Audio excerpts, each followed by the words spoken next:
So now that we started doing, now that we've gone into what the dungeons are, let's start going into the colors. Let's do all of white. So I have a little handy dandy thing in the top right now. This rating sheet will be available if you scroll down. It should be in the description below. If you want to link to it of your own. I'll also be updating it as I play the format to update my ratings. So let's start off at the top with +2 mace. Equip creature gets +2/+2. Equip 3.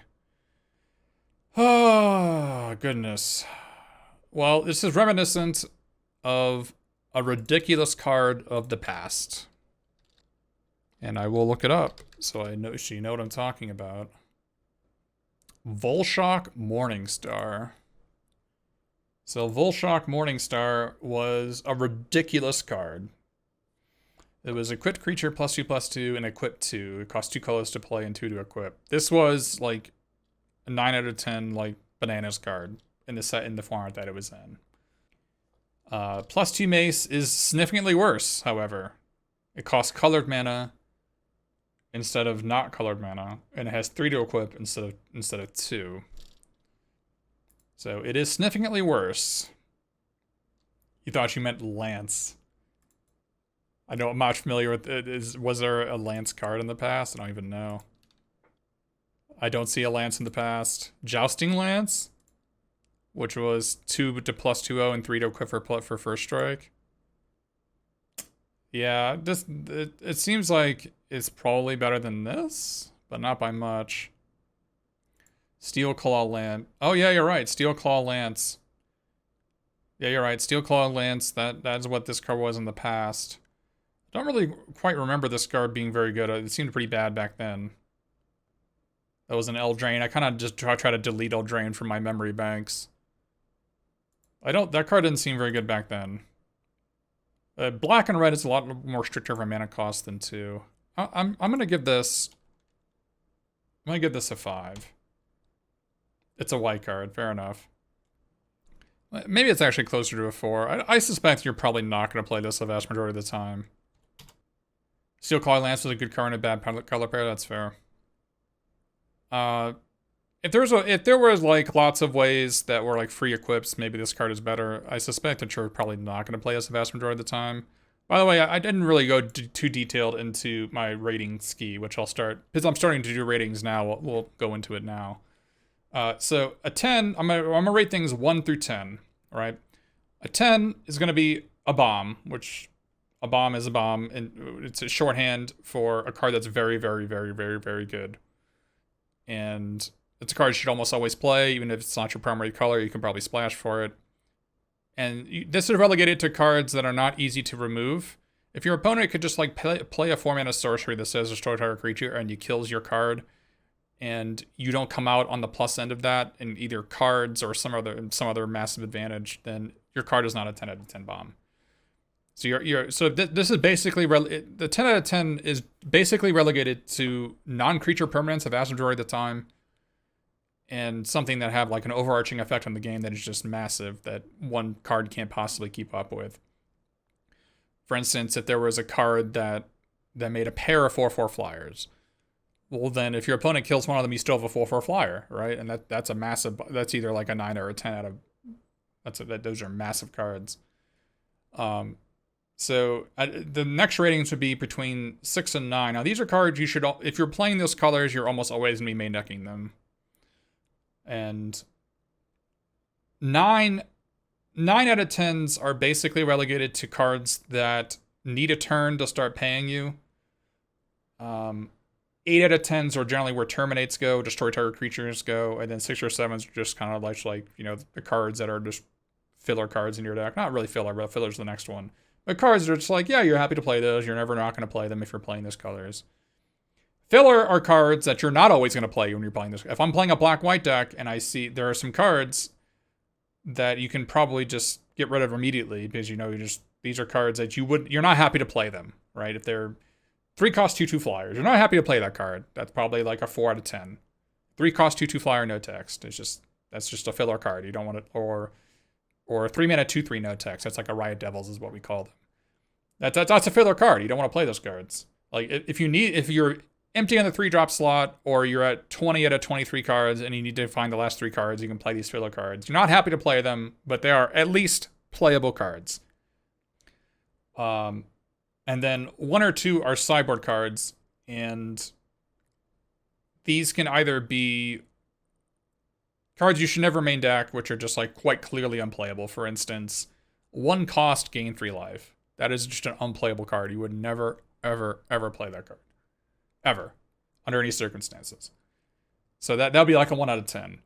Or if there was a card called Disenchant, for instance, which is destroy target artifact or enchantment. That is a card you are very unlikely to main deck. However, it is a card that you would bring in. Right? So that'd be probably a 2 out of 10. But the card I said was 1 mana, gain 3 life. That's a 1 out of 10. You would never, ever play that card. And that we don't actually use those very often, because the way they've been creating sets is that almost all the cards in the format are playable in some way, shape, or form. So there are not that many 1s or 2s to be found. But sometimes there are, for instance, rares that say if you have a copy of this in your hand, your graveyard, in play, and in exile, you win the game. Well, obviously, it's a rare. You're not going to have 4 copies of it. It's a 1 out of 10. You're never going to play it. That's a real card, by the way. Not in this set, but it is a real card. Anyways. So, Mace, plus 2 Mace, I call it a 4 out of 10. It's a filler card. You're not happy to play it. You'll play it if you have to, or if you have some sort of like synergies, which we don't know about yet in this set. This is the first color we're looking at. Alright, Arborea Pegasus. 4 cost 2/3 flyer. When it enters the battlefield, target creature gets +1/+1 and flying until the turn. Don't like it. 4 cost 2/3 is understated. Gives a creature +1/+1 and flying. You're gonna give it like your 2/2 or your 3/3. +1/+1 and flying, it'll probably get through. Welkin Guide is a card they've had in the past, and that card is just unplayable. So Welkin Guide is this fella, which was 5 mana 2/2 flyer. When there's a battlefield, target creature gets +2/+2 and flying. But I guess this is better than this. For sure. But Welkin Guide was like, Welkin Guide's a 2 out of 10 or a 3 out of 10. To say that's better than that's not saying much. Imperial Aerosaur. Let's look at, is that a card that's in the past? Well, Imperial Aerosaur is a different story. So Imperial Aerosaur was actually an 8 out of 10 or a 9 out of 10. And the reason for that is that it was not understated. It was also a dinosaur. Yeah, it was like it was a 3/3, and in that set, dinosaurs were a supported tribe. Yeah. 3/3 is massive compared to 2/3. And irrelevant tribe on Pegasus Tribal. Good call on Imperial Aerosaur. I'm gonna mark this as probably a 5 out of 10, because this card could get a lot better if there's some sort of on-hit effects at the 3-drop slot, which I think there are a lot of them in this set. So I'll put it as a 5 out of 10. It's a filler card. It's at the high end of the filler. I'm willing to go down on it if I play the format some more. I'm willing to give it a shot. It's definitely, I think its floor is probably 4 out of 10. It's between 4 and 6. I'll put it as a 5 now. When I play with it, we'll see where it goes. Celestial Unicorn. 3 cost 3/2. Whenever you gain life, put a counter on. Well, here's the thing. You can gain life in dungeons. Alright? The Dark Pool says you gain life. And yeah, okay, so and Yawning Portal gains a life, that's right. And then there's no gaining life here. So dungeons sort of support this fellow.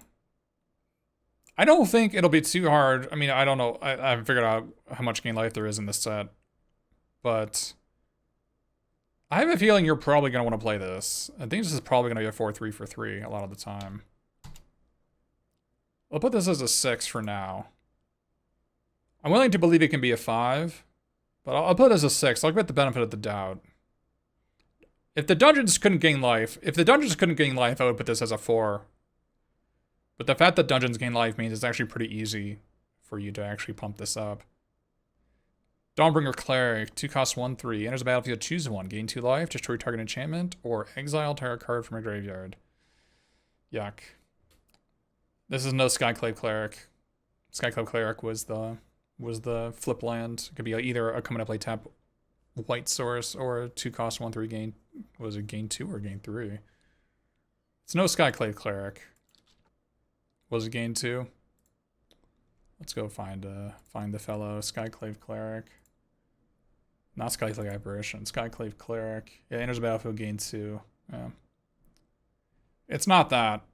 I would suspect this card is probably a 3 or a 4. Probably a 3. There is a mechanic in the format. There's a new class of cards called classes. And it's possible that those are going to be more common than I think, and that maybe you want to have have a disenchant in your main deck. Maybe. It's probably going to be a 2 or a 3 though. Delver's Torch. 2 costs +1/+1. Whenever a quick creature attacks, venture into the dungeon. Wait a minute.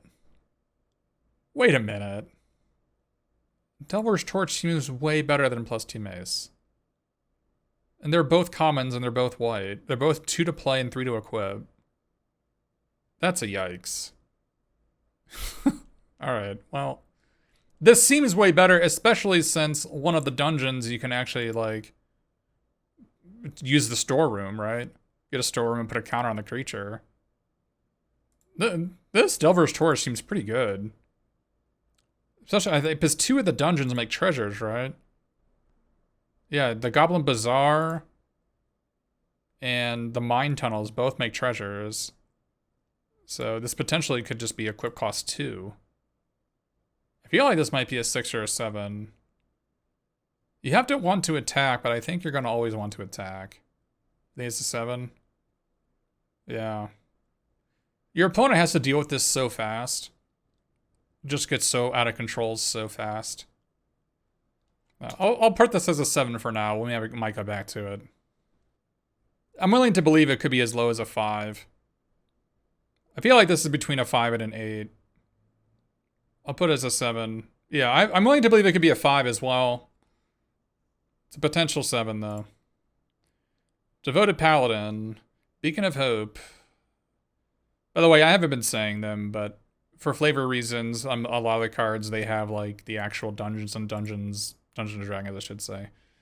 What they actually do in the game.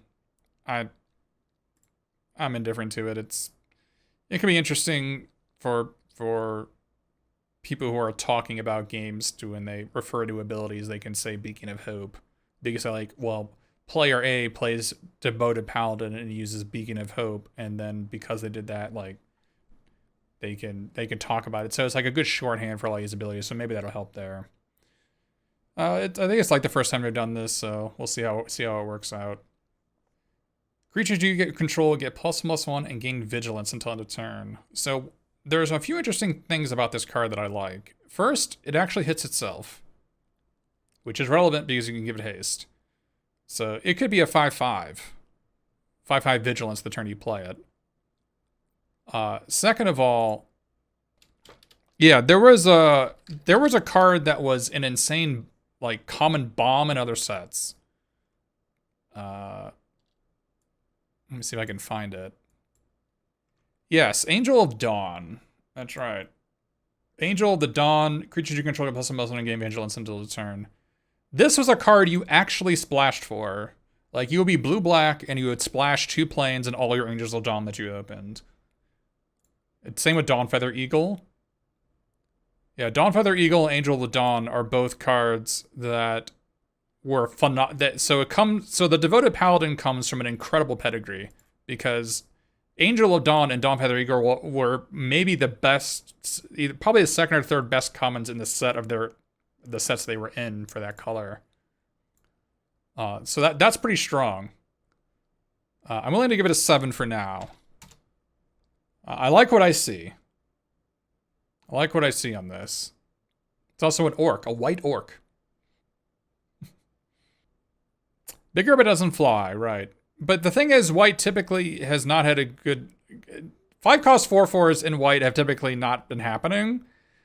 And 5-cost 4/4s in white that are aggressive have had good results. There was a 4-cost 4/4 like unicorn that would like landfall tap a creature that was always really impressive and sealed. Dwarfhold Champion, 2-cost 3/1 as long as it's equipped, it gets +0/+2. That's it. I mean, that's pretty good with Delver's Torch, right? Turns into a 4/4 on turn 5 when you attack with it. Turn 4 or turn 5 when you attack with it. I like the card. It's aggressively statted. I like it.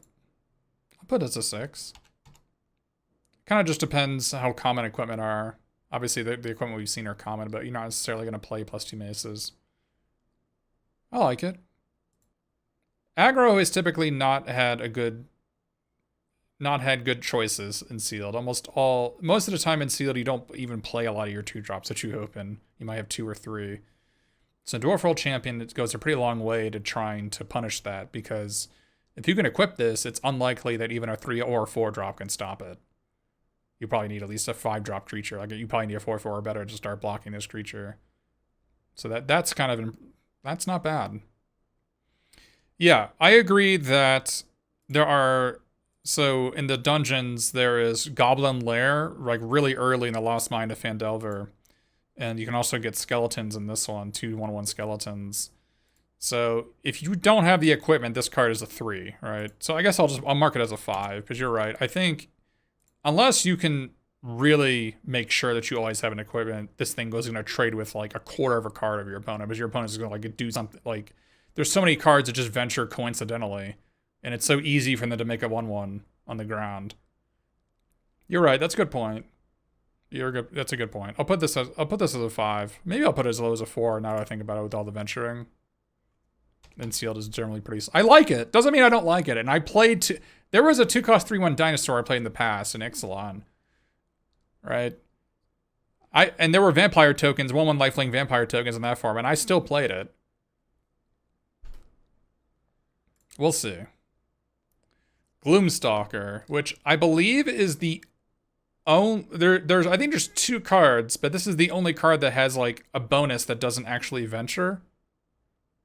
There's like a 1-cost 2/1 in black that returns to your hand when it dies, or returns to your hand when you complete a dungeon. And there's Gloomstalker, which I think is the only cards that have complete a dungeon that also don't venture, which is bizarre.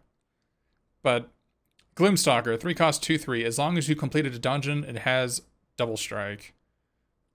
This seems like it could be really good.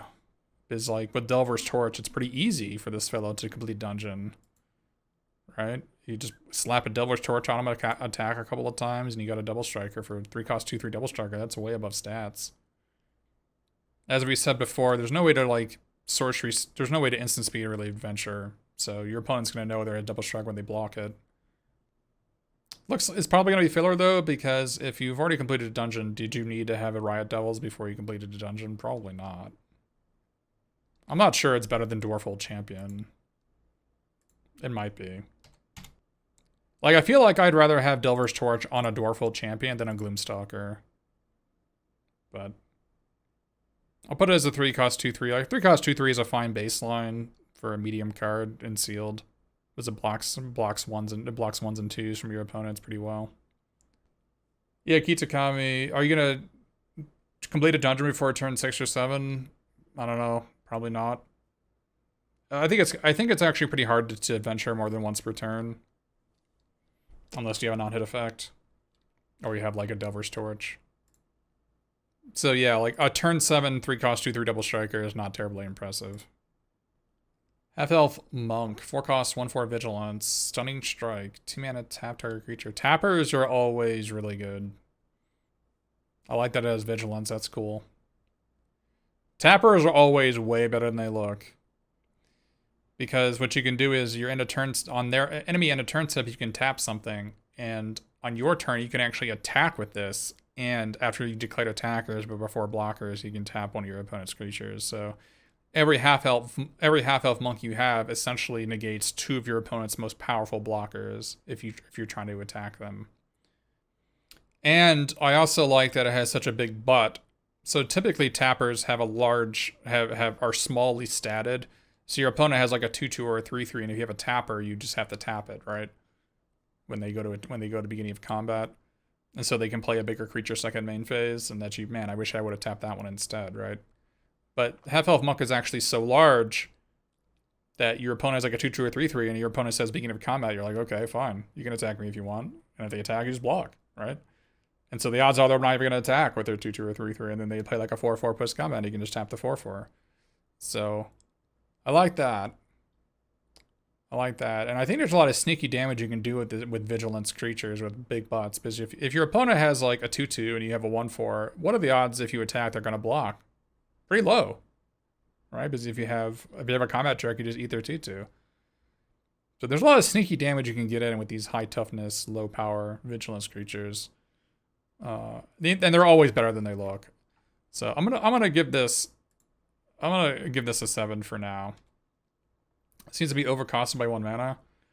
Like I said, tappers are really dangerous to have in a format. And they are always way better than they look. Way better. Yeah, she pays rent. She taps creature. Minimus Containment. Enchant non-land permanent. Enchanting permanent is a treasure artifact with tap sacrifice artifact at a mana of any color. It loses all other abilities. Okay, and if it was a creature, no longer a creature. Okay, so it's like the Oblivion Ring of the set. Except they don't get cut. They don't get enter the battlefield abilities if they somehow disenchant this. This is actually probably a way better way to do. This is a way better way to do Oblivion Ring effects, isn't it? I like the design a lot. It still is kind of dangerous because if your opponent has some sort of way to destroy enchantments at instant speed, they can get a surprise blocker out there and you are owned pretty badly. Giving your opponent a treasure, don't know how bad that is, because if they sack the permanent that is a treasure, then you don't have to worry about it anymore, right? And you're like, oh, okay, well, I don't have to worry about this being disenchanted. It's gone for good now. Yeah. It's probably good. Well, it says enchant non-land permanent, so it doesn't hit lands. It's the first line of text. I'll give this an 8 just because it's probably an Oblivion Ring effect, and terminates are typically, like, baseline terminates are going to be an 8. And this can hit, like, artifacts or enchantments or planeswalkers. I mean, it's not great to play on turn 3, but this is a fine card to play on turn 5. Your opponent's probably already played their 5-drop. You put on a 5-drop. What are they going to do? Cast another one? I don't think there's a ton of play. I mean, if your opponent is playing with cards that say pay with the treasure, they already have treasures, right? So giving them more of them is not going to really matter.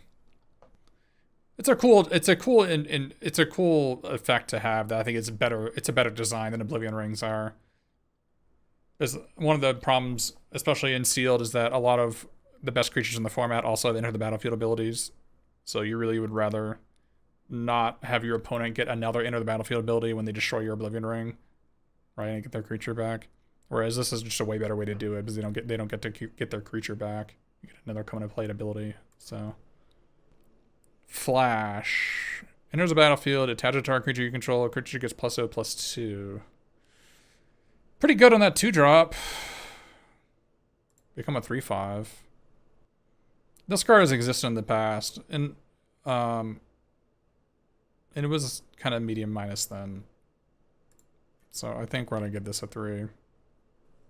It is weird that it is another 1 and a white artifact equipment in white that has 3 equip cost. That is super weird, and I would have liked to see some variety in that. I think Paladin Shield, the flash ability, is not that good because, I mean, the attach is fine. But if you have this sort of mana just lying around, it's better to have like a +2 mace or a Delver's Torch. Planar Ally, 5 cost 3/3 flyer. Whenever it attacks, mention the dungeon. This card seems phenomenal. It seems like an 8. Card seems really good. Pays a lot of rent for a 3/3 flyer. Not much to say. Other than there is a dungeon that Storeroom put a counter on target creature. So it can turn itself into a 4/4 flyer pretty easily. So a common white mana, a common 4/4 flyer, but better in white. That's pretty impressive. Yeah, and it's double white, so exactly. I actually think the fact that it's double white makes it so it's better. It's better for white that it's double white. If it's double strike, you can venture twice. No, it says when it attacks, not when it deals damage. I think that the fact that it's white 2-pipped, it makes it better for the color white. So people don't, because it's actually the only double white common. And so this is an identity that white has that other colors can't have. Yeah, for first of all, the planar ally angel, the first thing it does when it reaches our plane of existence is it lands in the middle of nowhere and it befriends a goblin. Lands on a mountain. There's a cave entrance. The planar ally goes in the cave entrance because they're wandering around. They find a goblin. They befriend a goblin. I feel like that's the story that's going to happen most often. Potion of Healing. When Potion of Healing enters the battlefield, draw a card. Sacrifice Potion of Healing, you gain 3 life. This card is much worse than Golden Egg. And I hate to be reminding people of Throne of Eldraine. But I hate to be that person. But it is much worse than Golden Egg. Because the Golden Egg was a mana fixture at least. Whereas this one is not. I think you're pretty unlikely to play this card a vast majority of the time. It's like a Revitalize with extra steps. And you never played Revitalize. So this is probably a 3. Unless I find things that flicker artifacts that are better. This is probably a 3. Priest of Ancient Lore. Oh boy. 3 cost, 2/1, enters the battlefield, gain 1 life and draw a card. What is white doing getting cards like this? It's about time. But the issue is, I'm actually not sure this is better than the card from the previous set. The 2 and a white spirit that enters the battlefield and looks as 4 planes. I'm actually not sure this card is better than that. Because spirit was like a relevant creature type, and it also can be rebought from the graveyard for 6 mana, which happened all the time. So I'm actually not sure this is better than that. I mean, yeah, I think it's actually worse because a lot of the times you actually just want to hit your 4th land drop, which this does not guarantee. I do like the gaining 1 life part though. That is pretty impressive. Yeah, because it triggers some things on the +1 life, like it triggers your Celestial Unicorn, for instance. So I'm gonna put this as an 8 out of 10. This card's quite good. You're gonna play every single copy you open, but I can't really go higher than that just because it's pretty it's just a 2/1. It'll never win you the game. It's just a part of the puzzle. A part of the puzzle. Because the issue with 2/1s is, we talked about this earlier, is that any sort of X1 in the format, your opponent's going to be making 1/1s from either the Goblin Lair or the Mural's Graveyard, Mural's Graveyard. I'm not sure how to pronounce that, but every enemy is going to have a pile of 1/1s just lying around. So X1s, this replaces itself, so it's good. I mean, I'm not complaining about it. I'm just saying that 2/1s are a lot worse than they look in other formats. This is still nothing compared to you-know-who. If you don't know who, I'll show you. Let me show you. Your friend and mine, Cloudkin Seer in the past, and M20. 2/1 flyer for 3. There's a battlefield, draw a card. I'm just saying. Of course it was blue, so the blue just gets better cards. I understand. But it's a step in the right direction. And it was also a relevant creature type, you're right. It was elemental. That was a supported elemental tribal in that set. Ranger's Hawk. 1 cost, 1/1 flyer. 3 mana tap. Tap another untapped creature you control. Venture into the dungeon. Activate only as a sorcery. Oh man, this card is so cool, but I feel like it's a trap. Because you do have to tap an untapped creature, right? So if that creature could attack, it's probably like a 2/2 once it's a goblin token. Say you have like a 2/2 in this. You could hit your opponent for 3, Or you could venture the dungeon. Like, how often is letting your opponent gain 3 life worth venturing into the dungeon? That's a tough one. That's a tough one. Now, to be fair, you might have a goblin just like lying around or a skeleton lying around, so maybe that's, and it couldn't attack anyways. So maybe you're only making your opponent gain 1 life when you do this, because you could attack with a Ranger's Hog instead of activating this. It's one of those things where it's a lot of dirtling, and if you're playing a 1-cost 1/1 flyer, why aren't you killing your opponent? But on the flip side, you could be venturing into the Tomb of Annihilation, right? If you're venturing into the Tomb of Annihilation, maybe it's worth it. Because they're losing life anyway, but you're also like getting towards a 4/4 death touch. And you're also completing the dungeon. Like the trapped entry portion of this, where each player loses a life, like that's worth already, right? It's better than attacking. I think this is a filler card. I'll put it as a 4, just because in a board stall, this will like win you the game, right? Eventually.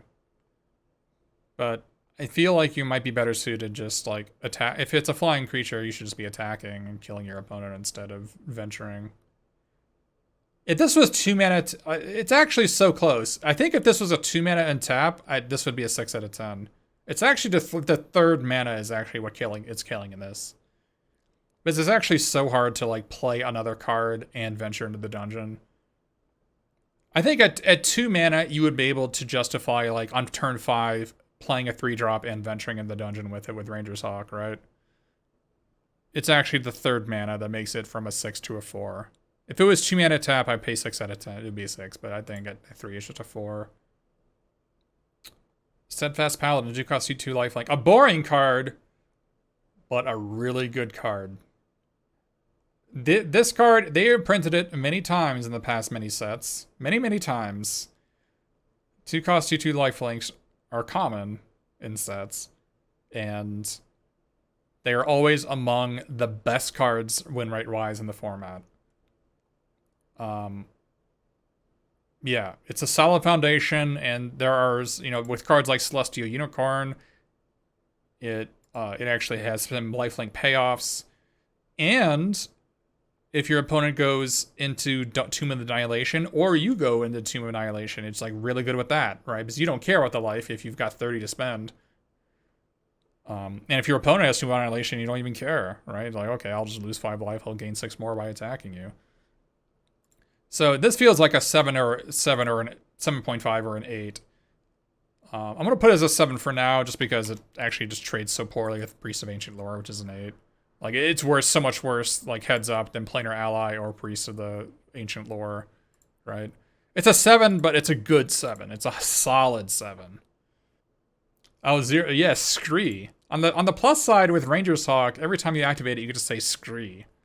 Scree! For some Sieg value. You're right about that. I hadn't thought about it. That does actually make it closer to a 5 than a 4. Veteran Dungeoneer.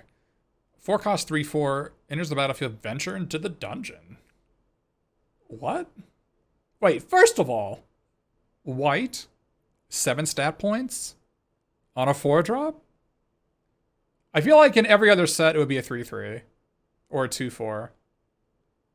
They just decided that white gets to have, like, semi-statted creatures. Wow. I'm impressed. This is on the same... to me, this is on the same wavelength as, like, Priest of Ancient Lore, right? It might even be better than this. It might actually be better than this. Probably is. You're going to play every one of these you open, aren't you? Maybe Priest of Ancient Lore, maybe it's a 7 out of 10 in this set. It's actually... worse than 2 other commons. I think it's actually worse than... I think it's worse than Planar Ally, and it's worse than Veteran Dragon Dungeoneer, I should say. So maybe this is actually closer to a 7 out of 10 than a 10 out of... maybe it is. It's still good, you're still going to play it, but I think it's actually worse. I think that there's just too many 1/1 goblins around. I think everybody's going to have 1/1 goblins, so this card's just not going to do a whole lot of attacking. It's going to do a lot of blocking. It basically has Defender. You hear something on watch. Rouse the party. Creatures you control get +1/+1 until the turn. This spell deals 5 damage to target attacking creature. Creatures you control get +1/+1 on a turn is not a card that you want to play in your deck. And in my mind, Set Off Traps is also a card you definitely don't want to have in your deck. Just because I've ranted and raved about these types of effects in White before, where whether it's destroying tapped creatures or dealing damage to tapped creatures or exiling tapped creatures or dealing damage to only attacking creatures, the problem with the White has always had is that it never has inevitability. And so your opponent doesn't actually ever have to attack you until they're going to win, and then destroying their one attacker they're attacking with is not going to save you. So that's why I hate these types of effects. They've, in my mind, these types of effects have always been unplayable in sealed. But this is relatively cheap. It's 2 instead of 3 mana. And the rouse the party aspect, maybe that could trade with the card. It seems like it's filler. I think a lot of people would be... I think this is probably a 5. Yeah, 9 main deckable white commons so far. Yeah. Well, I don't know about this. I don't know about this Celestial Unicorn. It's probably good enough. And the Devoted Paladin, I might be overestimating it a little bit, but probably maybe it's a 6 out of 10. It comes from a really strong pedigree. It comes from like a 9 out of 10 pedigree, which was the 3/3 flying versions of all these cards were all just cards you splash for always. So I'm willing to give it a shot. Make a Retreat is the next card. Or you're ambushed on the road, sorry. You are ambushed on the road. Choose one. Make a retreat, return to a creature you control to its under's hand, or stand and fight. Target creature gets +1/+3 until end of turn. This is a decent combat trick. You can rebuy your Veteran Dungeoneer or rebuy your Priest of Ancient Lore, I guess, so you can like quasi-cycle. But at the end of the day, I'd rather just have another creature. The thing with combat tricks in sealed, especially in sealed, I'm just talking about sealed again. You generally don't play combat tricks because the way your pool is set up, you generally have the option of playing another 4 or 5 or 6 mana creature. So instead of having a 4 mana creature and a combat trick, you would much rather just have a 4-drop and another 4-drop. So it's unlikely that you really want to be playing these.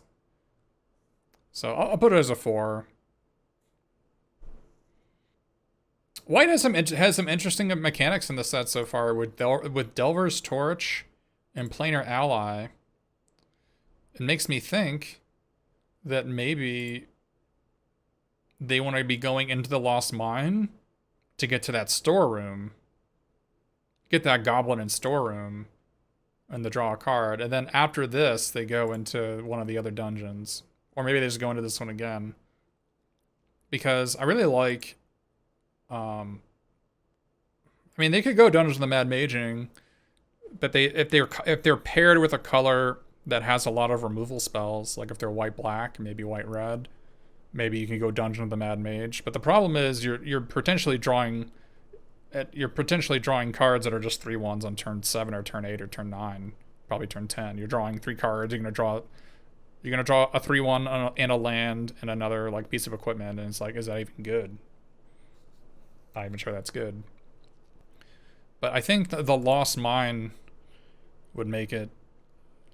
The storeroom especially with these on attack effects, or the Fungi Cavern, right? Because you can make it so your opponent's creature can't block and kill your guy when you attack. I'm looking forward to seeing what Planar Ally is like.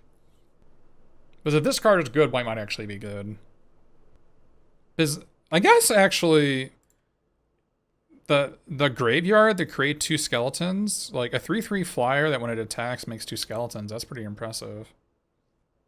Also, well, like when you attack with a 3/3 flyer, you can also go to Twisted Caverns to make your opponent like 4/4 not be able to attack you, and then yeah, maybe. I'm looking forward to playing on Planar Ally to see which one you choose. It's kind of cool. Alright, let's go on to uncommons and rares. Blink Dog, 3 cost, 1/1 double strike. 4 cost, phase it out. Looks like filler to me. I've never been a fan of double strike cards. I mean, there's equipment in this set. There's a lot of equipment, but the the equipment is like on attack, right? Delver's Torch is on attack. Seems kind of yikes. Seems like a yikes for me, dog. This feels like a 4. Maybe even a 3. Might even be a 3. I mean, it's kind of interesting that if it's like it has some equipment on it, your opponent needs to play removal spells on their own turn. Otherwise, you can just phase it out.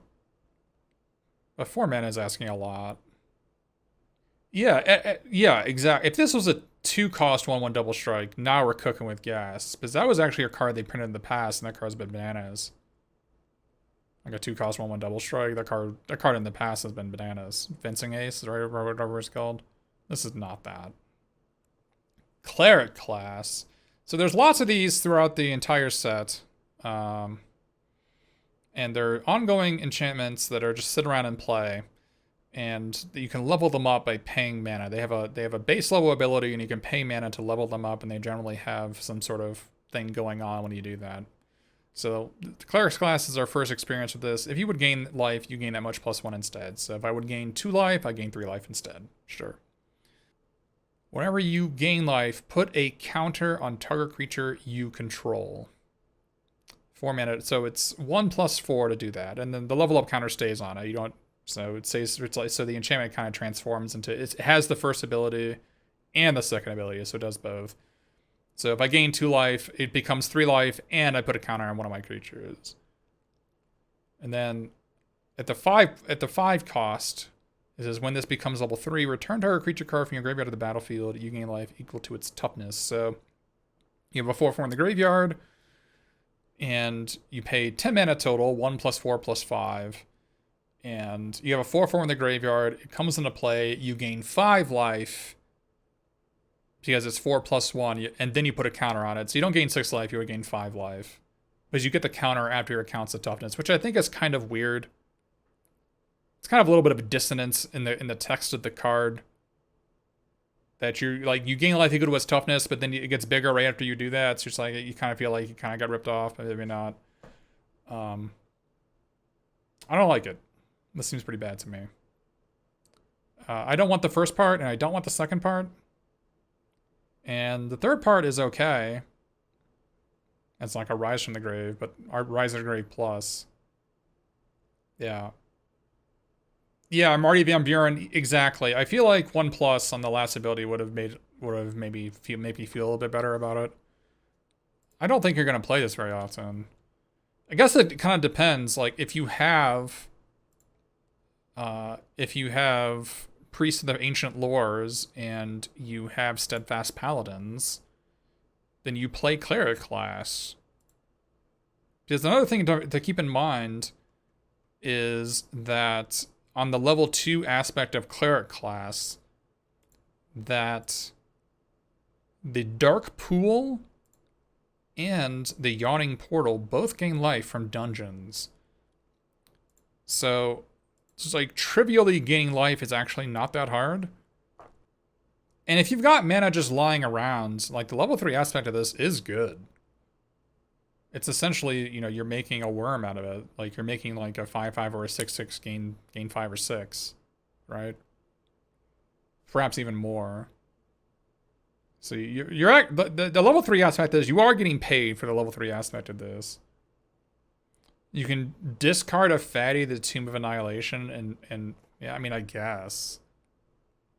You can go to the Veils of Fear and discard a creature and reanimate it with the 5 costs. That's kind of... Why don't you just play your creature and have it die? Like I don't know. I mean, maybe your opponent goes into the Tomb of Annihilation, right? I guess that sort of makes sense. If your opponent goes into the Tomb of Annihilation, you can actually just discard your fatty and get it back. And that's kind of good.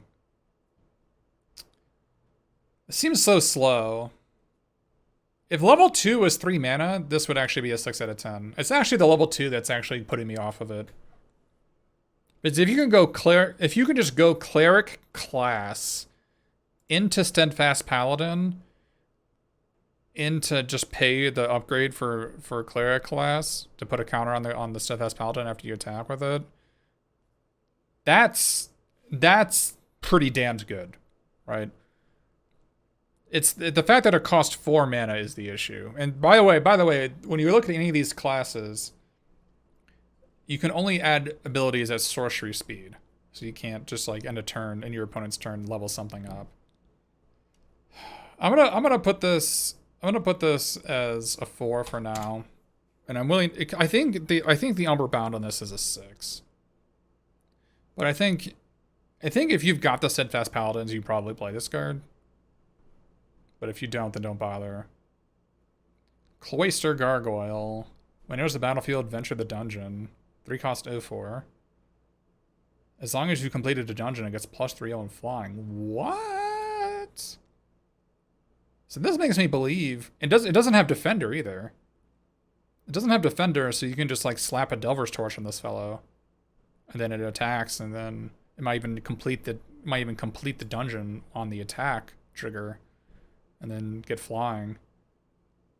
Yeah, normally when they make gargoyles, they make it so they have Defender, and then they lose Defender when they meet some sort of condition, and then you can attack with them. But they didn't make this gargoyle like that. So it can actually just like pick up an equipment and start attacking on its own. This card seems quite good. I mean, this is at least an 8. This card is really good. Blocks everything on turn 3. I like it. And the fact that it has a complete dungeon on it makes you believe that maybe white is supposed to actually go down the Lost Mine first to just get the completion trigger. Oh man, the storeroom could also just make it a 4/5. Like a 3-mana 0/4 that like scries 1 or creates a 1/1 or puts a counter on itself or draws a card like and becomes a 3/4. Goodness gracious, like all the outputs of this card is so high. It feels like Lost Mine is the white dungeon. Yeah, I'm impressed. Divine Smite. Target creature or planeswalker an opponent controls phases out. If that permanent is black and silent. Yuck. Okay, it's a 2. No. You can't even save your own stuff. It's target creature an opponent controls. Ugh. No. Sorry about that. Let's scroll back down. Dragon's Disciple. When it enters the battlefield, you may reveal a dragon card from your hand. If you do, or if you control a dragon, it enters the battlefield with a counter on it. Dragons you control have forward 1. This is a really cool card. I mean, if you have dragons, you play it. If you don't, then don't, right? I think if you have 2 dragons, you probably play this card. But so far we haven't seen any dragons, right? So I'm gonna put this as a 3. The dungeon doesn't make a dragon, right? This is not a dungeon. This is not a oh no, it's a god horror creature. Yeah, it doesn't make a dragon. So, and then, yeah. Ingenious Smith. When enters the battlefield, look at the top 4 cards of your library. You may reveal an artifact card from among them and put it into your hand. Put the rest in the bottom in a random order.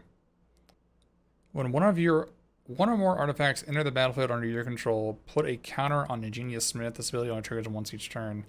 So something to note is that a mini cycle in this set is there's actually 20 cards. 20. There are 20 cards that make treasures. Mostly in the Jund colors, black, red, and green.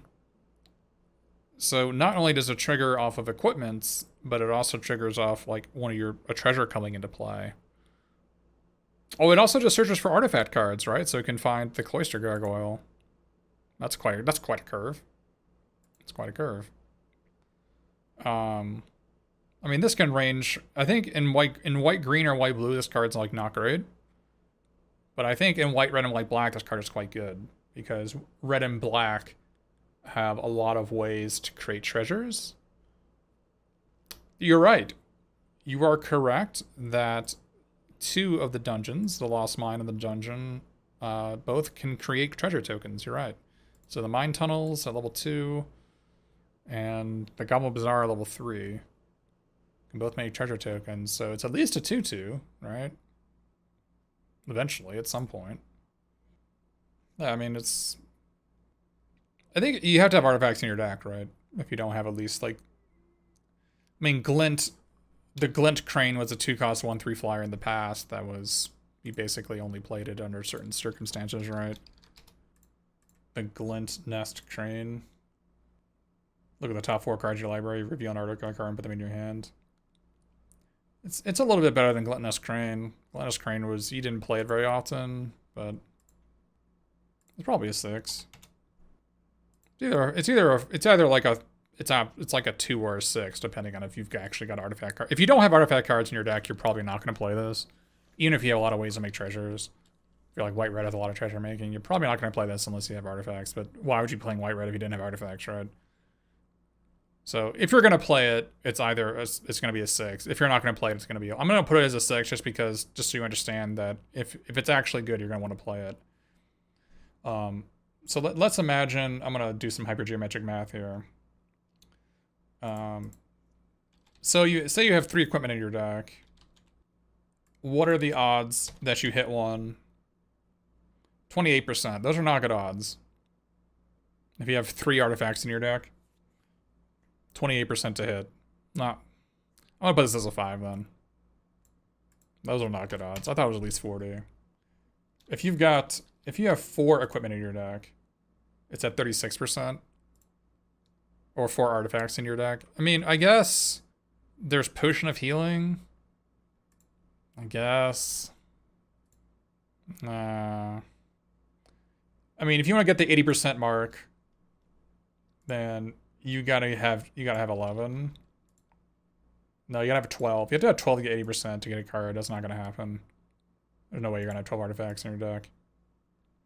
Does treasure not count from dungeons? We're not looking at the second ability. We're looking at the first ability, which is look at the top 4 and reveal an artifact card from among them. Because if you're planning on getting a treasure from a dungeon, then a 2-cost 2/2 is whatever. It's a card you wouldn't play. So I think it's medium. It's medium is what I'm saying. If you've got the Cloister Gargoyle to hit, probably play it. Right? If you have like Gargoyle and 2 other equipments to hit, play it. If you don't, then don't bother. Keen-Eared Sentry. 2-cost 2/1, you have Hexproof. Okay. Each opponent can't venture into the dungeon more than once each turn. It's like an anti-white hoser, what it seems like, right? Because white has the planar ally and it has the equipment, the Delver Torch. It's like an anti-white card. Wait. It says each player, so this does, Hexproof doesn't matter for that. Hexproof doesn't matter here. And it says each opponent loses 1 life and you gain 1 life. So it actually doesn't interact with this at all. I don't want anything to do with this card. No. What a weird card to make. I don't get it. Unless this each opponent can't venture into the dungeon more than once each turn is better than it seems, I don't want anything to do with this. Monk of the Open Hand. Whenever you cast your second spell each turn, put a counter on Monk of the Open Hand. No. These things existed in the past. They were black cards. There was like that 3-cost 2/2. It's just like it's way too hard. It's way too hard to cast 2 spells in a turn. I don't want anything to do with this. When Moonblast Cleric enters the battlefield, you may search your library for an enchantment card, reveal it, and then shuffle and put your card on top. This card is phenomenal. Well statted. Can go find like a class card. There's lots of class cards. Or can find your containment. This card's great. Yeah. Moonblast Cleric is great. Plate Armor. Equipped creature has +3/+3 and Ward 1. Whatever. This ability costs 1 less to add for each other equipment you control. Okay, well. Ward 1 is whatever, I don't care. But there was a card in the past called Volshock Battle Gear. And that card was terrible. Which is 3 to play and 3 to equip, +3/+3. This card was terrible. Whereas Morningstar was good, Battle Gear was terrible. And now, This seems good. No, this doesn't seem good to me at all. You have to have 2 equipment in play for this to be, like, somewhat approaching where I want to be.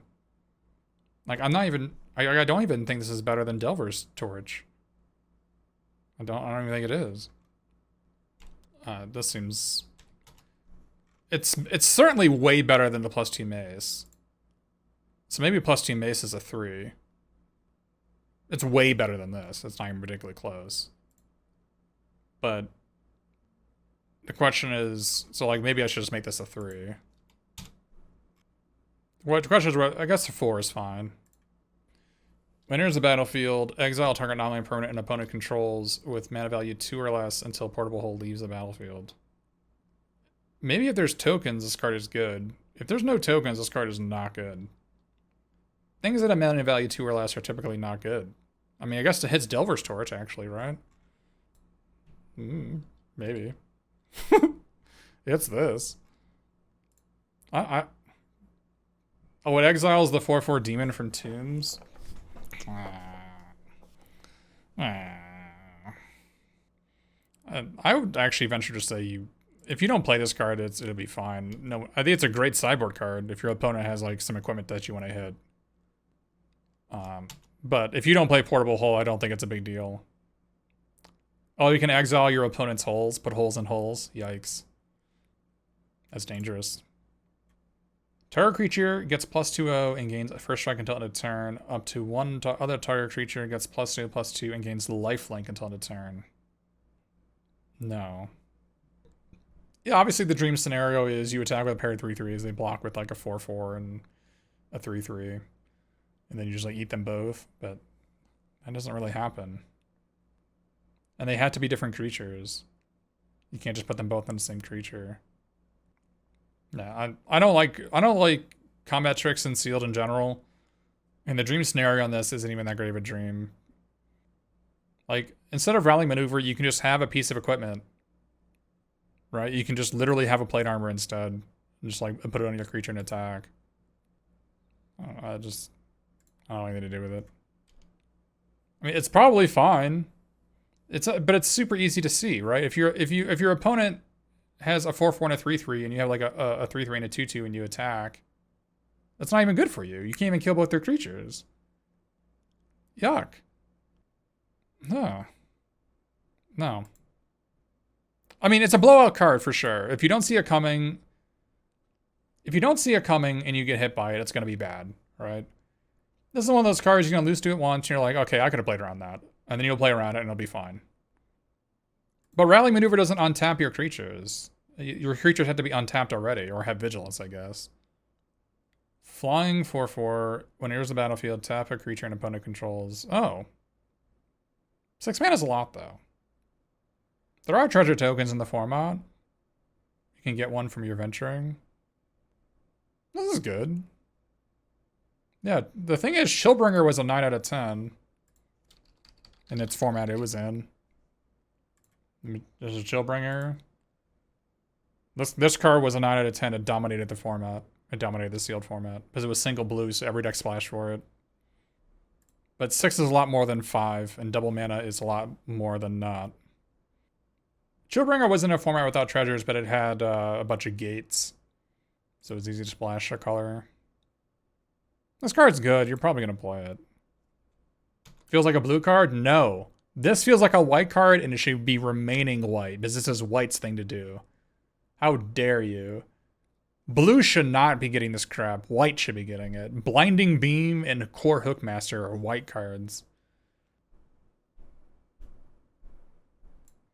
Yeah, it's also a 4/4 flyer. It's pretty doubtful that it doesn't make your deck in a sealed. Dancing Sword. Dancing S-Word. A crit creature gets +2/+1. Whenever a crit creature dies, you may have it become a 2/1 flyer with ward 1. And it's not a... This card is really good. Oh. Yeah, it's like a Trusty Machete. It's actually better than Trusty Machete, because it's 2/+1. Trusty Machete was like a 9 out of 10 in the format it was in. I think it's actually better than that. Yeah, this is... Trusty Machete was one to play in 2 to equip for +2/+1. It was an uncommon. It was a 9 out of 10 uncommon. This card, Dancing Sword, is really good. Maybe it's a 9. It might be a 9 out of 10. This card is really, really good. The equip cost to 1 makes it so like it works on attack, and then you just like put it on a blocker afterwards. No, it's not worth a 10. Definitely not a 10. Defender flying, whenever it's dealt damage, you and target okay, no. No. There's just no way, right? Like, if my deck is better than my opponent's, do I want this? I mean, maybe I do. Maybe I do. I'm trying to think about, like, how good would my deck have to be to want to play this card? If my opponent's deck is bad, do I even care if they draw cards? It's a Howling Mine that blocks? That's a fair comparison. Maybe. And it says whenever it's dealt damage, so you can shoot it yourself with like a magic missile or something. You don't trust Flump? Yeah, I don't trust it. You're right. I'll make it a 2 out of 10 just because it... Maybe. I can maybe see playing it. Maybe. It's not like truly unplayable. Yeah, use at your own risk. So there was, in the past, there was a card that was a 2-cost 2/2 that when it died, each player draws a card. And there was a 3-cost 2/3 golem that, like, whenever it attacks, each player draws a card. I think is what it is, right? And those were situationally playable cards. Yeah, Rune Servitor. Rune Servitor was actually good in the right decks. Yeah. Rune Servitor was actually good. Yeah, the other problem with Flump is that your opponent gets to cast the card first. You're right. Whereas the 3-cost 2/3 golem that says each player draws a card, you get to use the mana first because it's on your turn and you're attacking. Yeah, maybe it's I put it as a 2 out of 10 as a cyborg card. There's potential in it. I'm not gonna be unhappy if I have it in my sideboard. Oh, if there's deck damage, I didn't think about the deck damage. If there's a deck damage sub thing, it'd be great in that deck. Holy moly! I didn't think about that at all. If you're trying to do deck damage, Flump is there for you. Yeah, Golem was on attack or a block, yeah. Alright, so Guardian of Faith, 3-cost 3/2 flash, Vigilance. Wow, this guy does not have flying. I thought I had flying. Enters battlefield, any number of other target creatures you control phase out, whatever. When you play it.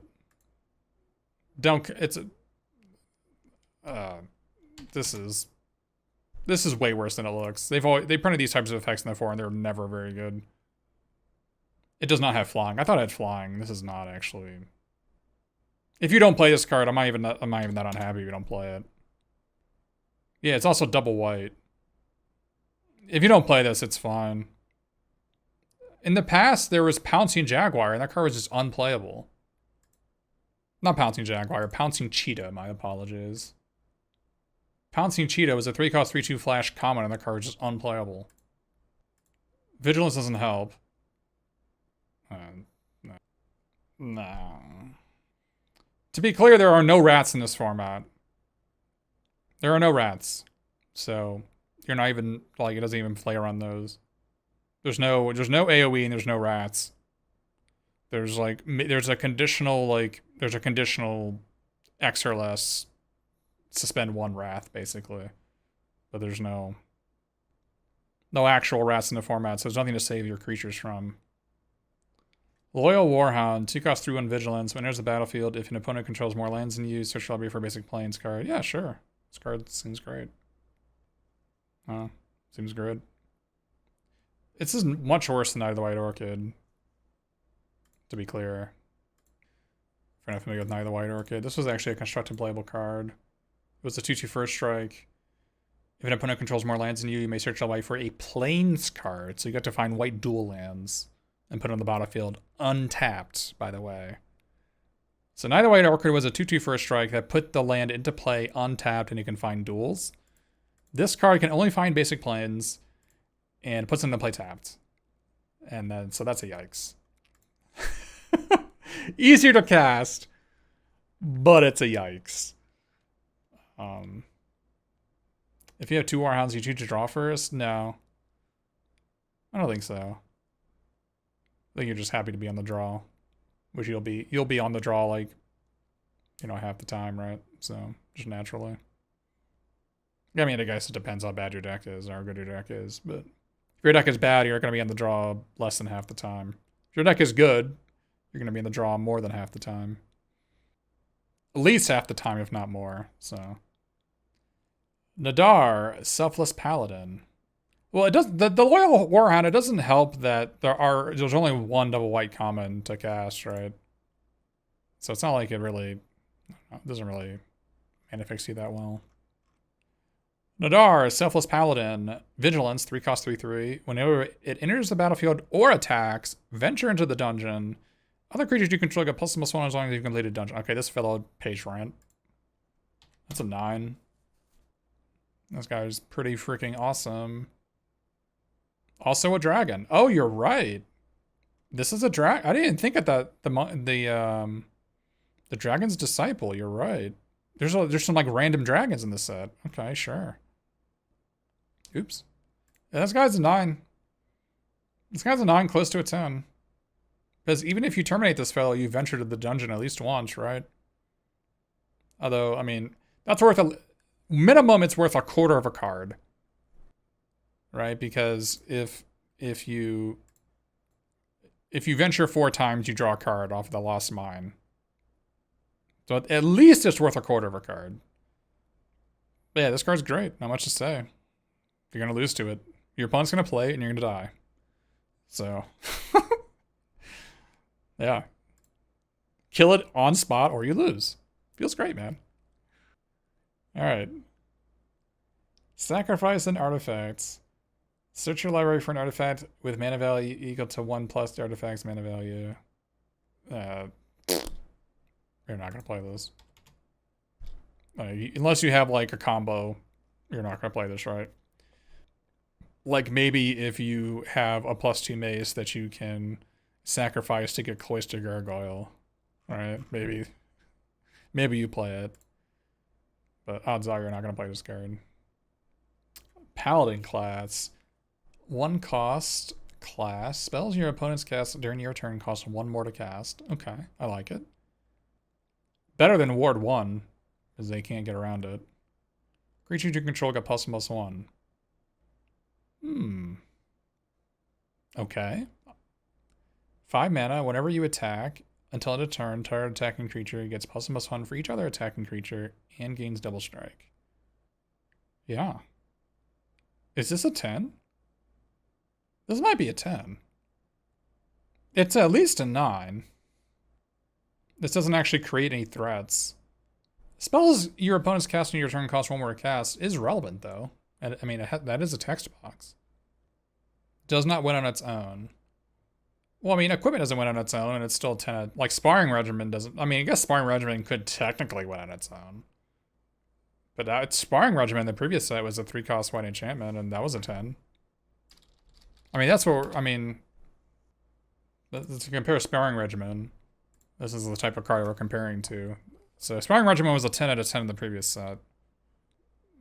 Classic cards keep all their abilities. It says gain the next level as a sorcery to add its ability. It doesn't mean replace it. This card seems pretty good to me. It's at least an 8. The fact that you can find it with Moonblast Cleric is pretty awesome. Good curve out. He's a 9. Yeah, okay, it's a 9. Oh, this card's probably a 10. Teleportation Circle. At the beginning of your end step, exile up to 1 target artifact or creature you control, then return that card to the battlefield under its owner's control. This is probably a 10. Maybe not. Maybe it's a 9. This card would cost 5 mana in the past, right? It's a 5 mana artifact in the past. At the very least, this card gives your creature vigilance, right? Because you can just like exile your tapped creature and then untap it when it comes back into turn. It doesn't play that well with well, it does play well with some equipment, but yeah, Closet, is that the card? Conjurer's Closet. This only hit target creature you control. And this teleportation could hit artifacts, so like it could flicker your Potion of Healing. You could flicker your Potion of Healing, you could flicker your Veteran Dungeoneer, you can flicker your Moonblessed Cleric that went to go find it. No, it's target artifact or creature you control, so you can't get rid of your opponent's treasures. This seems like it's either a 9 or a 10. I mean, if you've got the hits for it, this card is just going to win you the game. Yeah. Yeah, it's probably a 9. It's not, even in just commons and white, there's a lot of hits. There's like there's the Priest of Ancient Lore, which is, you flicker that, you flicker Potion of Healing, you can flicker your Veteran Dungeoneer, you can actually flicker your creature that your opponent put Minimus Containment on, because it's a treasure artifact, and then it falls off, right? You get your creature back. You can flicker the White Dragon, yeah. This feels like either a 9 or... This is probably a 9. It doesn't win the game on its own. It does need help. A non-zero amount of help, too. But it's pretty good. It's a 9. Yeah, if they kill it on sight, it also has to have other cards or it does actual nothing, right? Like on its own, it does literal nothing. So... Alright. As long as Grandmaster of Flowers has 7 or more loyalty counters on him, he is a 7/7 dragon god creature with flying and indestructible. Okay. So something to note on this fellow is that it's no longer a planeswalker, but it can use planeswalker abilities if you have 7 or more loyalty counters on it. So like it doesn't lose loyalty. Your opponent can't attack it, and it doesn't lose loyalty anymore. So that it's different than other cards they printed in the past that determined to creatures. Yeah, he stops being a walker, but he can still use his abilities as far as I know. You can still use the +1s, right? Maybe I'm wrong. Yeah, you still can. It's still once per turn. But target creature without first strike, double strike, or vigilance can't attack or block until your next turn. Okay. Search library for or graveyard for a card named Monk of the Open Hand. Reveal it and put it into your hand. If you search your library this way, shuffle. So that the Monk of the Open Hand is this fellow that I don't want anything to do with. So maybe if you have the Grandmaster of Flowers, you play this fellow. So I'll mark this one up to a 3, I guess. If you've got the card. If you've got it, play it. Yeah, search as your graveyard, yeah. Yeah. Reminds me of the Nissa. The Nissa used to do that too. There's like a 4-cost Nissa that searches for like a 2/3. So you wouldn't play the 2/3 unless you had the Nissa most of the time. But if you're not familiar with flavor-wise with who this fellow is, the Master of Flowers, I think, is the highest rank of Monk, if that is correct. That's the highest rank of the Monk class, or the Monk, whatever it is they're doing.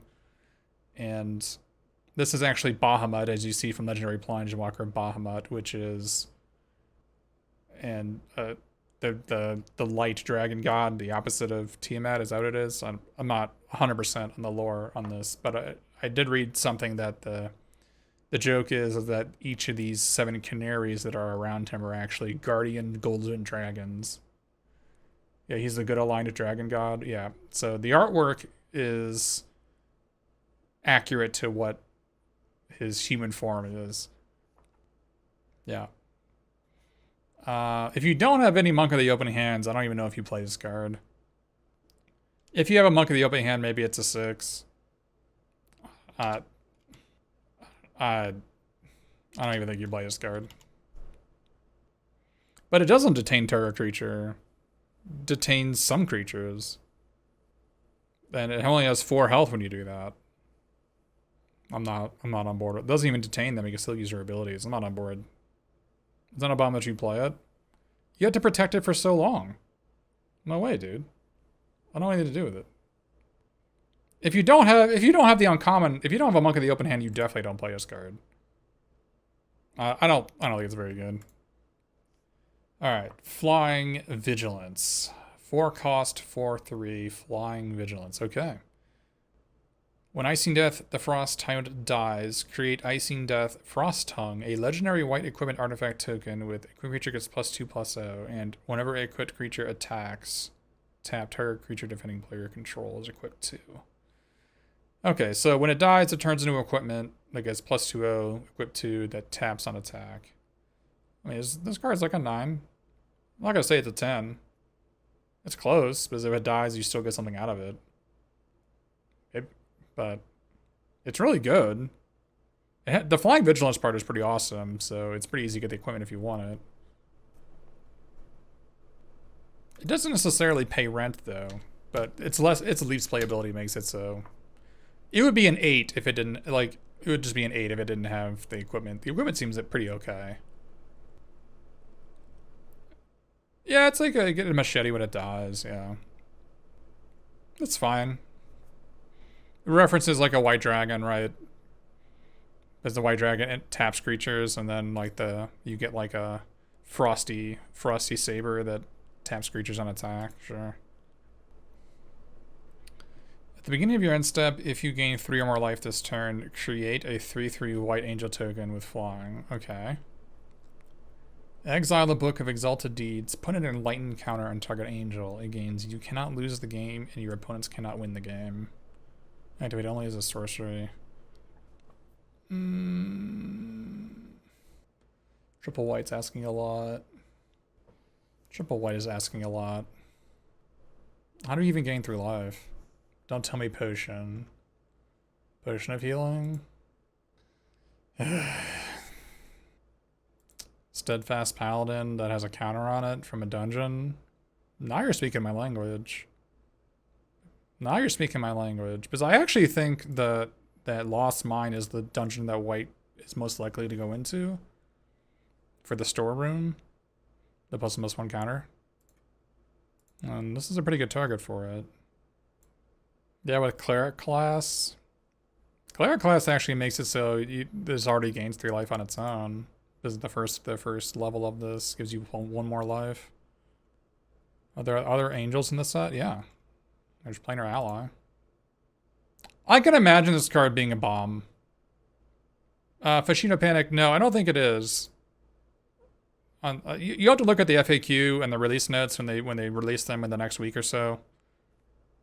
But my understanding of this card is that if you have 7 or more loyalty, it ceases being able to lose loyalty, and it just becomes a 7/7 that can use its abilities every turn. But if you attach with Grandmaster of Flowers and your opponent blocked with a 3/3, you would not lose 3 loyalty. I can actually see this being a 10 out of 10. Like both halves of the card. I can imagine it. Because Respondent Angel was a 10 out of, well, it wasn't a 10 out of 10, but it was a 9 out of 10 run. But that was a 1-card combo. So this was Resplendent Angel, which was a 3/3. Whenever you gain 5 or more life, put a 4/4 into play, and then for 6 mana, just gain +2/+2 in lifelink. So it's fulfilled its own condition. So like Resplendent Angel was amazing. And so I guess Book of Exalted Deeds is worse than that, but it's not like a self-fulfilling prophecy. It doesn't like do its own thing. Yeah, and plus Resplendent was a floor of the 3/3 flyer, but I think this is actually pretty close to a floor of a 3/3 flyer. It is easy to gain 3 life cardboard nomad. I just explained it, how like you put any equipment on Steadfast Paladin, so that does it. Or you dungeoneering, like you can dungeoneer and put a counter on this. And there's also a Potion of Healing. Like, what if you have 3 potions of healing? Do you play Book of... Isn't Book of Exalted Deeds like a bomb if you have like 3 potions of healing? You just play them? I can imagine this card being good. Nothing on the card says it stops being a planeswalker. Yeah, I mean, neither does... what is this? Minimus Containment? Like when it is something, I would assume that it just overwrites everything else it has. So the Master of Flowers, he is a 7/7 dragon god creature with flying indestructible. Willing to be wrong. Willing to be wrong. Yeah, your opponent can't attack it because it's not a planeswalker. That's the joke. Like once it becomes a 7/7, it's just there. You think Book is a 9? I think it's an 8 because it needs so much help, and there's a chance this does nothing, and it's shatterable. But I'm willing to believe it could be a 9. It's also super hard to cast. Although, then again, it's pretty easy for white to dungeon into dungeon here and get a treasure token. And then you can actually dark pool to gain life as well if you have a way to gain 2 life already. Yeah, it could be good. It could be good if it happens, the pieces line up. So overall, white, I'm kind of happy with how white is. I mean, I haven't seen the other colors. I say this every single set review because I always go white first. I go white, blue, black, red, green, and I always look at white first because it makes every other color look so good. But white, I think, actually has some genuinely good cards. It has a tapper. It has a tapper. And it has Planar Ally, which I'm looking forward to seeing how good this card is. Like, I wonder if a Planar Ally is actually just so good that your opponent plays it, and if you don't kill it, you just lose. Like, I'm actually willing to believe that. I'm willing to believe that's the case. Like, this is a 3/3 that you can't win the game with this card's in play. Because your opponent can even go into the Dungeon of the Mad Mage and get a pair of 1/1 skeletons on the ground, right? And they can get Twisted Caverns, and then they can get into the graveyard to get 2/1 skeletons. So like you can't even race the damn card. It's like they can just put a bunch of garbage in the way, and you can't. So I feel like it's one of those cards that it's like super easy for this to just single-handedly win the game. And then they get Priest of Ancient Lore, which is gonna be a decent. I'm gonna look forward to playing with this one.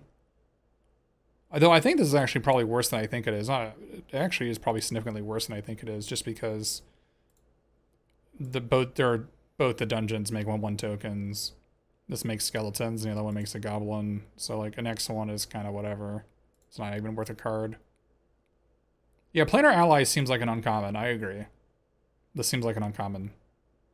Because at the very least, it looks like you can go into the Lost Mine and become a 4/4 from the storeroom really easily.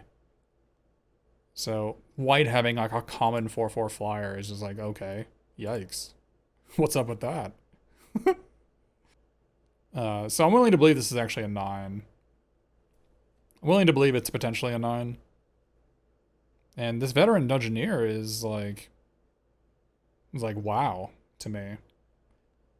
I feel like in any other set, this would be a 3/3 or a 2/4, probably a 2/4.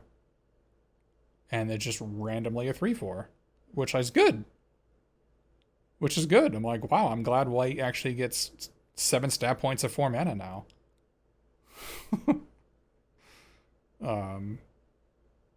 Or a 3/2 for 4, you're right. Or a 4/2 for 4. The Veteran Dungeoneer, I'm impressed. I'm really impressed by it. And of course, I'm impressed by the 3/3 flyer Planar Ally. This might be a 9 out of 10. I'll bump it up to a 9. For a white card, this seems really freaking good. I'll bump it up to a 9. This is better than Cloister Gargoyle, right? Not by much, but it's better than this.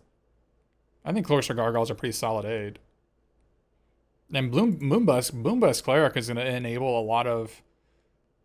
It's going to enable a lot of really powerful synergies. If you can just find one of the classes, is all the classes are enchantments, and there's lots of classes in the format. So this being able to find any of the classes means like you can build your deck around a class really easily. It actually makes Cleric class a lot better if you can go find it with this Moonblessed Cleric. So like you can just Moonblessed Cleric on turn 6 or turn 7 to put the Cleric class on top of your deck, and then the Cleric cast is actually a really good top deck mid to late game, right? All right, well that's gonna be it for white. Let's see what blue has to offer.